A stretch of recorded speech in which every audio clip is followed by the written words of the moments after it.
Hello viewers, welcome to our channel.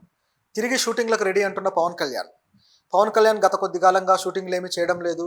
ఎలక్షన్లు మొదలైన దగ్గర నుంచి ఎలక్షన్ క్యాంపెయిన్లు, ఎలక్షన్లో ఎలా గెలవాలి అనే పట్టుదలతో ఎలక్షన్లు పనిచేస్తూ వెళ్ళారు. చివరికి కొత్త గవర్నమెంట్ ఆయన ఆధ్వర్యంలో ఏర్పాటు చేయడం కూడా జరిగింది. ఇప్పుడు మళ్ళీ తిరిగి తాను షూటింగ్లకు వెళ్ళడానికి రెడీ అయ్యారంటూ కొంత సమాచారం. పవన్ కళ్యాణ్ అనేక సినిమాలు స్టార్ట్ చేసి అవి మధ్యలోనే ఆగిపోయిన పరిస్థితి కూడా ఉంది. ఆ సినిమాలకు కొన్ని సినిమాలకి డైరెక్టర్లు కూడా మారిపోయారు. కొన్ని సినిమాలు అయితే అలా హోల్డ్ అయి ఉన్నాయి. కొన్ని సినిమాలు జరుగుతాయా లేదా తెలియని పరిస్థితి కూడా ఉంది. ఇలాంటి సిచ్యువేషన్లో పవన్ కళ్యాణ్ తిరిగి షూటింగ్లకు వెళ్తున్నారని సమాచారం అందుతుంది. అది కూడా త్రివిక్రమ్తో. Pawan Kalyan favourite director Trivikram. వాళ్ళిద్దరి కాంబినేషన్ ఎంత అద్భుతమైందో అందరికీ తెలిసిందే. Pawan Kalyan త్రివిక్రమ్తో Attarintiki Daredi biggest block buster తీశాడు. అలాగే అజ్ఞాతవాసి అంటూ బిగ్గెస్ట్ ఫ్లాప్ కూడా తీశాడు. ఈ సినిమా చేసిన గాయాన్ని ఇంకా పవన్ కళ్యాణ్ ఫ్యాన్స్ మర్చిపోలేదు. ఎందుకంటే వాళ్ళిద్దరి కాంబినేషన్లో మరొక సినిమా రాలేదు.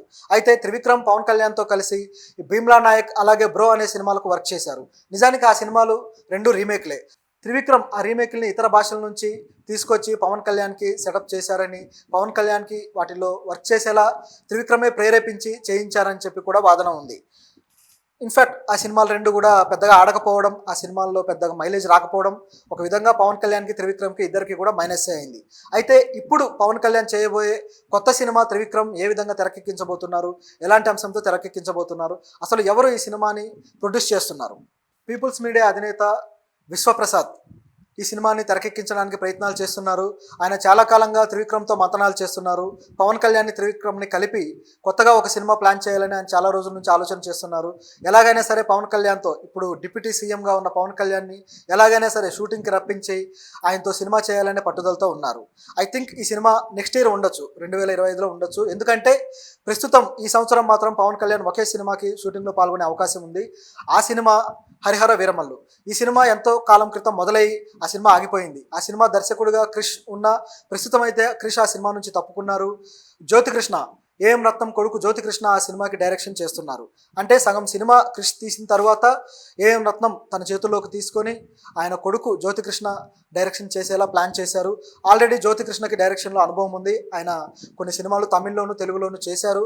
ఇప్పుడు ఈ భారీ కాస్ట్యూమ్ డ్రామాని ఆయన ఎలా తెరకెక్కించబోతున్నారో తెలియదు. ఇన్ని రోజులు ఆగిన ఈ సినిమా ఇప్పుడు పట్టాలెక్కబోతుంది అంటున్నారు. ఈ సినిమా రిలీజ్ కూడా ఈ సంవత్సరంలోనే ఉంటుంది అనేది ఒక మీడియా వర్గాల అంచనా. ఆగిపోయిన మిగతా రెండు సినిమాలు ఓజీ, ఉస్తాద్ భగత్ సింగ్. ఈ రెండు సినిమాలు కొద్ది కాలంగా ఆగిపోయి ఉన్నాయి. అయితే ఓజీ నుంచి ఒక టీజర్ గ్లిమ్స్ వచ్చి అద్భుతంగా రెస్పాన్స్ అందుకుంది. ఉస్తాద్ భగత్ సింగ్ నుంచి కూడా ఒక టీజర్ వచ్చింది. అయితే ఎలక్షన్కి ముందు ఆ టీజర్ని కేవలం ఎలక్షన్ క్యాంపెయిన్ కోసం తెచ్చినట్టుగా కనిపించింది. ఎందుకంటే అందులో ఉపయోగించిన డైలాగ్స్ కావచ్చు, పవన్ కళ్యాణ్ చెప్పిన డైలాగ్స్ అన్నీ కూడా ఎలక్షన్కి రిలేట్ చేస్తూ, గాజు ఆ గ్లాస్ పగిలే కొద్దీ పదునెక్కుతుంది, గాజ్ అంటే సైన్యం అంటూ ఆయన చెప్పే డైలాగులన్నీ కూడా ఎలక్షన్ క్యాంపెయిన్లో పనికొచ్చేలా తయారు చేసి ఆ టీజర్ని విడుదల చేశారు. ఆ టీజర్ అద్భుతమైన రెస్పాన్స్ అందుకుంది. దానికి తగ్గట్టే పవన్ కళ్యాణ్ అభిమానులంతా ఆయన గెలిపించడం, రాజకీయాల్లో ఆయన సూపర్ హిట్ చేయడం జరిగింది. సో దానికి ఉపయోగించిన ఈ డైలాగ్ కానీ, ఈ సినిమా టీజర్ కానీ అద్భుతంగా పేలడంతో ఈ సినిమా కూడా అదే రేంజ్లో పేలుతుంది అనే అంచనాలు ఆడియన్స్లో ఉన్నాయి. మరి ఆడియన్స్ ఆ సినిమాను ఎలా రిసీవ్ చేసుకుంటారో, ఆ సినిమా మళ్ళీ ఎప్పుడు షూటింగ్కి వెళ్తుందో వేచి చూడాలి.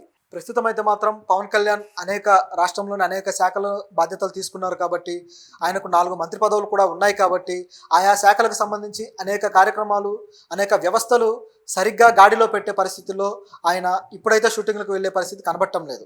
ఆయన ఇంకా టైం తీసుకోవచ్చు. ఆయా శాఖల్ని గాడిలో పెట్టి కానీ ఆయన వచ్చే పరిస్థితి లేదు.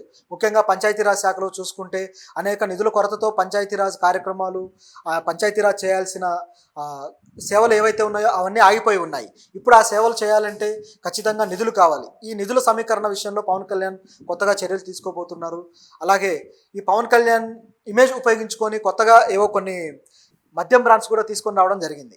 అవి ఎవరు తీసుకొచ్చారో ఏంటో తెలియదు, కానీ ఇలా మద్యం బ్రాండ్స్ వచ్చాయి, పవర్ స్టార్ అనే పేరుతో మద్యం బ్రాండ్స్ వచ్చాయని చెప్పేసి వైసీపీ అనేక ఆరోపణలు చేస్తూ సోషల్ మీడియాలో ఆయన ఎద్దేవా చేస్తున్నారు.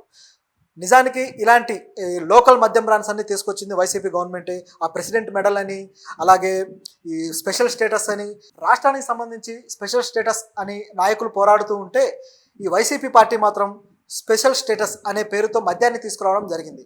అలాగే ఇప్పుడు ఇదే ఆనవాయితీలో పవర్ స్టార్ అంటూ కొత్త మద్యం వచ్చింది. అయితే దీన్ని ప్రభుత్వ ఖాతాలో వేద్దామని చెప్పి వైసీపీ సోషల్ మీడియా శ్రేణులు ప్రయత్నిస్తున్నాయి. కానీ పవన్ కళ్యాణ్ దాన్ని సమర్థవంతంగా తిప్పికొట్టాడు. ఈ పవన్ కళ్యాణ్ దీన్ని ఎంత బాగా తిప్పికొట్టారంటే, దీనికి కారణం ఇలాంటి మద్యం సంస్థలన్నీ ఏర్పాటు చేసిందే వైసీపీ అని, వాళ్ళ ఆధ్వర్యంలోనే ఇలాంటి లోకల్ బ్రాండ్స్ అన్నీ వచ్చాయని చెప్పి పవన్ కళ్యాణ్ ఆరోపించారు. అలాగే ఈ బ్రాండ్ విషయంలో కూడా చర్యలు తీసుకుంటా అన్నారు. నాణ్యమైన మద్యం తీసుకొస్తామని చెప్పి ఎలక్షన్కి ముందే వాళ్ళు వాగ్దానం చేయడం జరిగింది. సో నాణ్యమైన మద్యాన్ని తీసుకొచ్చే క్రమంలో ఈ లోకల్ బ్రాండ్స్ ఏవైతే ఉన్నాయో ఇవన్నీ కనుమరుగయ్యే అవకాశం కూడా ఉంది. దీనికి సంబంధించి కూడా పవన్ కళ్యాణ్ కొన్ని ప్రణాళికలు రూపొందిస్తున్నారని చెప్పి తెలుస్తుంది.